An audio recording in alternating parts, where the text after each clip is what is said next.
Bismillahirrahmanirrahim. Assalamualaikum warahmatullahi wabarakatuh. Waalaikumsalam warahmatullahi wabarakatuh. Bagaimana kabarnya hari ini anak-anak? Alhamdulillah, luar biasa. Allahu Akbar. Bagaimana moodnya hari ini? Baik. Baik, sebelum kita mulai pelajaran hari ini, Ibu Guru absen dulu ya kehadiran kalian. Dari yang pertama, Alika Puput Novia Ardani, Aliauma Isnaini Putri, Anggun Nafis Nawal, Anissa Yulianti, Akila Nuril Wafi, Arisa Timaya Putri, Arjuanda Putri Dewayanti, Citra Ika Wahyu Kinanti, Elvina Ramadhani, Husna Ika Ul Maulida. Baik, sebelum kita lanjutkan materi kita hari ini, kemarin kan kita sudah mempelajari terkait akhlak terpuji. Masih ingat tidak? Masih. Nah, hari ini nanti kita masuk ke pembahasan bab akhlak tercela. Coba sebutkan akhlak tercela yang kalian ketahui di kehidupan kalian sehari-hari. Coba. Benar sekali, gibah, iri, dengki, dan lain sebagainya. Itu merupakan contoh akhlak tercela yang sering kalian temui di kehidupan kalian sehari-hari. Nah, sekarang kita akan lanjutkan ke materi dan pembahasannya. Silakan dibuka LKS-nya halaman 30. Nah, sekarang Ibu akan tampilkan ini ada materi akhlak tercela dan macam-macamnya. Kalian bisa simak di depan itu.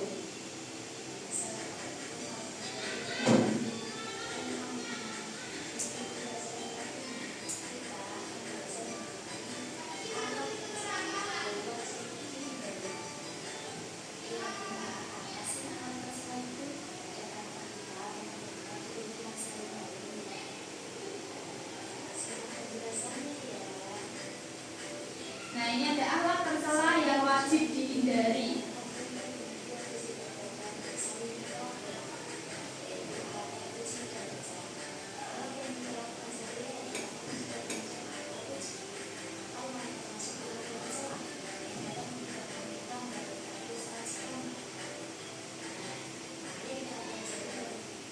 Nah, di sini dijelaskan ya, selama manusia itu hidup di dunia, mereka akan terlibat dengan dua perbuatan, yaitu akhlak tercela dan akhlak terpuji. Yang kita bahas hari ini adalah akhlak yang tercela, karena yang kemarin sudah kita bahas. Coba kita telusuri pengertian dari akhlak tercela. Nah, silahkan disimak ini di depan ada pengertian akhlak tercela. Nah, di sini ada tulisan pengertian akhlak tercela. Coba Kinan dibaca pengertiannya.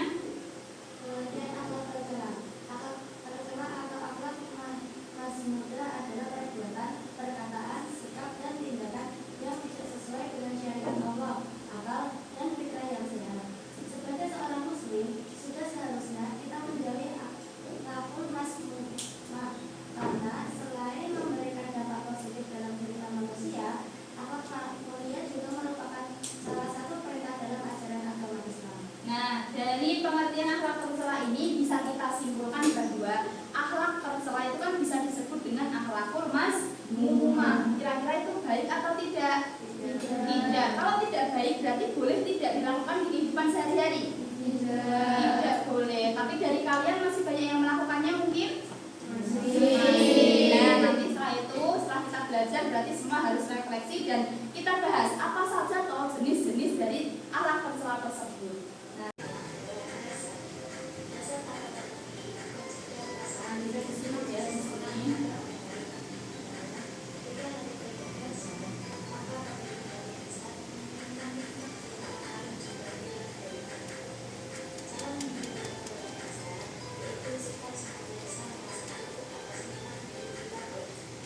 Nah, ini contoh pertama akhlak tercela yang kita bahas adalah hasad. Hasad merupakan sifat iri iri hati. Sikap iri kepada nikmat orang lain itu termasuk hasad atau iri tadi. Nah, ketika orang itu memiliki sifat hasad, maka orang tersebut dalam hatinya akan selalu menginginkan nikmat yang orang lain punya. Jadi dia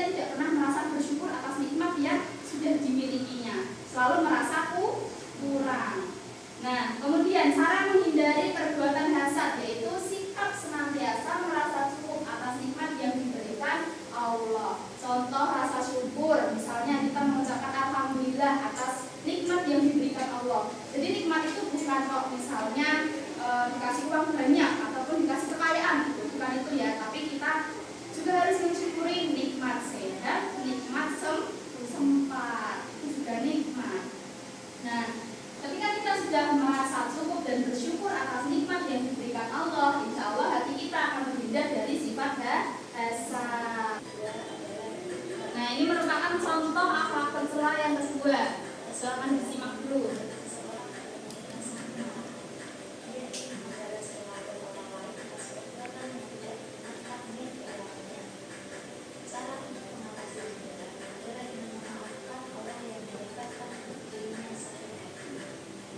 Nah, akhlak tercela yang kedua ialah dendam. Dendam menjadi perbuatan tercela. Rasa dendam membuat hati seseorang dipenuhi rasa kemarahan. Dia ingin membalas perlakuan orang lain atas perbuatannya yang tidak menyenangkan. Contohnya misalnya, kalian mendapatkan perlakuan yang tidak enak dari teman kalian. Terus kalian rasanya sebel, rasanya tidak terima, dan ada rasa ingin membalas di dalam hati kalian. Nah, itu namanya dendam. Rasa marah, kesal, tidak terima, dan ingin membalasnya. Itu merupakan dendam. Pernah mengalami seperti itu? Benar. Nah, lain kali kalau kalian sudah tahu itu sifat tercela, harus dijauhi. Nah, kemudian cara untuk mengatasi dendam adalah dengan memaafkan orang yang menyebabkan sakit hati. Jadi kita harus berlapang dada memaafkannya atas kekesalan yang diberikan kepada kita, atas kesalahan mereka itu tadi. Supaya apa? Kita tidak mendapat rasa dendam atas perlakuan mereka. Nah, akhlak tercela yang ketiga adalah ini. Silakan disimak dulu.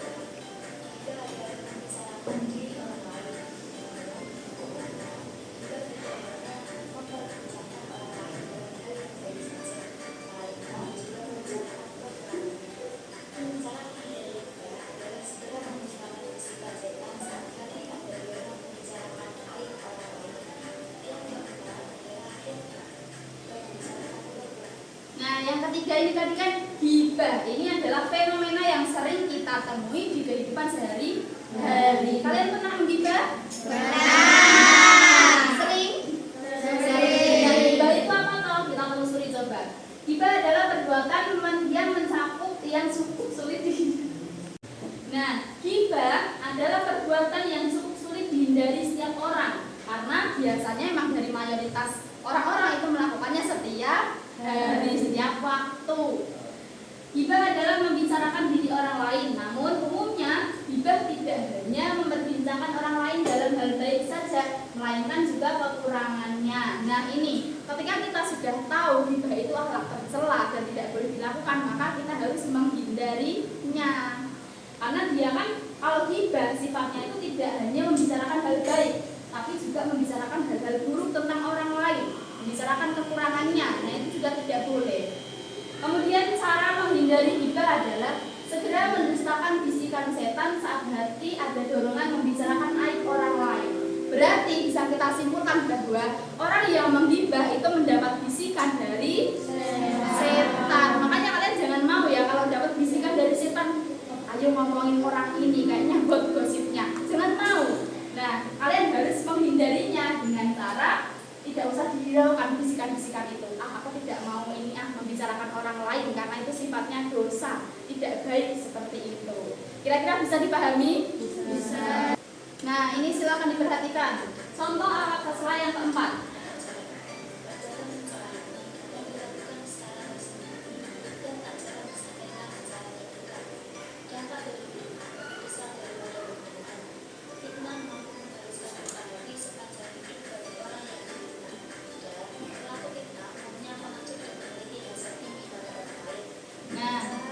Coba disimak dulu itu videonya. Yang terakhir itu kan fitnah. Fitnah merupakan perilaku untuk menjelekkan orang lain agar namanya tercoreng. Perbuatan tercela ini kadang dilakukan secara tersembunyi dan tak jarang disampaikan secara terbuka. Nah, mungkin dari kalian ada yang pernah merasa difitnah oleh orang lain? Pernah. Nah, itu jelas-jelas perbuatan tercela ya, karena kalian tahu ini kata-kata fitnah lebih kejam daripada pembunuhan. Nah, berarti kan memang itu kejam banget ya fitnah itu. Padahal pembunuhan saja itu sudah kejam. Apalagi kalau dia diibaratkannya sama fitnah itu malah lebih kejam fitnah. Padahal kadang fitnah itu hanya berasal dari lisan. Kalau pembunuhan itu kan bisa diracuni, kemudian atau dibegal-begal itu bisa. Kemudian dampak fitnah lebih besar dari pembunuhan yang tadi. Fitnah mampu menggoreskan luka hati sepanjang hidup bagi orang yang difitnah. Dan pelaku fitnah umumnya pengecut dan memiliki hasrat sebenarnya disebabkan oleh apa toh? Kalau di sini tadi dijelaskan, fitnah itu disebabkan dari hasad atau iri hati. Iri hati yang dimiliki seseorang. Dia iri dengan nikmatnya orang lain itu tadi, sehingga dia mampu memfitnah orang lain. Nah, yang terakhir ini, tadi kita sudah membahas contoh-contoh dari akhlak tercela. Sekarang kita bahas cara menghindari akhlak tercela agar kita semua terhindar dari akhlak-akhlak yang sudah kita bahas tadi. Beberapa hal yang dapat dilakukan untuk menghindari akhlak tercela tersebut adalah yang pertama, mempererat hubungan dengan Allah melalui ibadah. Misalnya kita rajin berzikir, rajin sholat fardu, sholat sunnah. Nah, itu juga termasuk menghindari diri dari perbuatan tercela, bisa menghindari dari ghibah, fitnah dan lain sebagainya itu tadi. Kemudian yang kedua, membangun etika yang kuat. Etika yang dimaksud dengan etika itu apa? Sikap atau akhlak itu tadi. Ketika sikap kita baik, maka kita akan merupakan akhlak-akhlak yang buruk itu tadi. Kemudian yang ketiga, mengelola emosi dengan bijaksana. Nah, ini emosi kalau tidak dikelola dengan baik, tidak dikelola dengan bijaksana, itu akan menimbulkan yang pertama dendam itu tadi. Itu kan dari rasa emosi, dari rasa marah.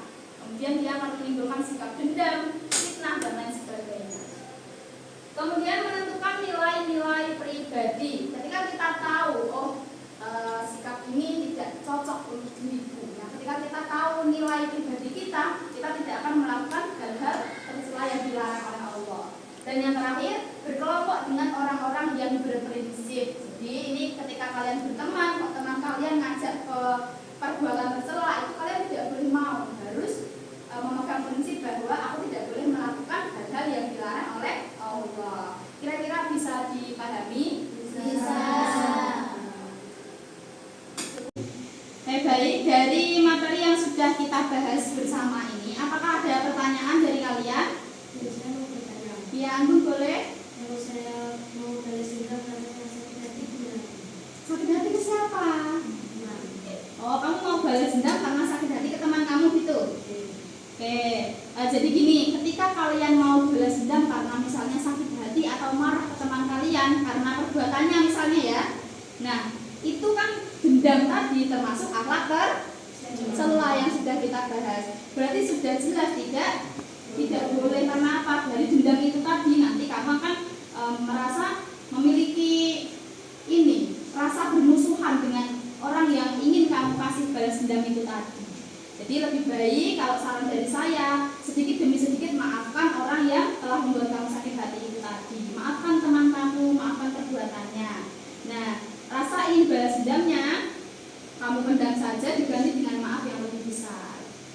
Kira-kira seperti itu, Anggun. Baik, jika sudah tidak ada pertanyaan, silakan dibuka LKS-nya halaman 20. Itu di situ ada pembahasan soal terkait akhlak tercela yang sudah kita bahas ini tadi. Silakan dikerjakan dulu dari nomor 1 sampai 5. Nanti ketika ada yang tidak paham boleh ditanyakan. Itu ya.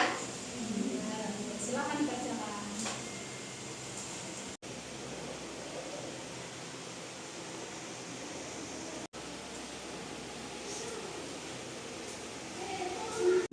Baik, terima kasih anak-anak. Ini tugasnya sudah Ibu Guru bawa, nanti akan Ibu koreksi terlebih dahulu.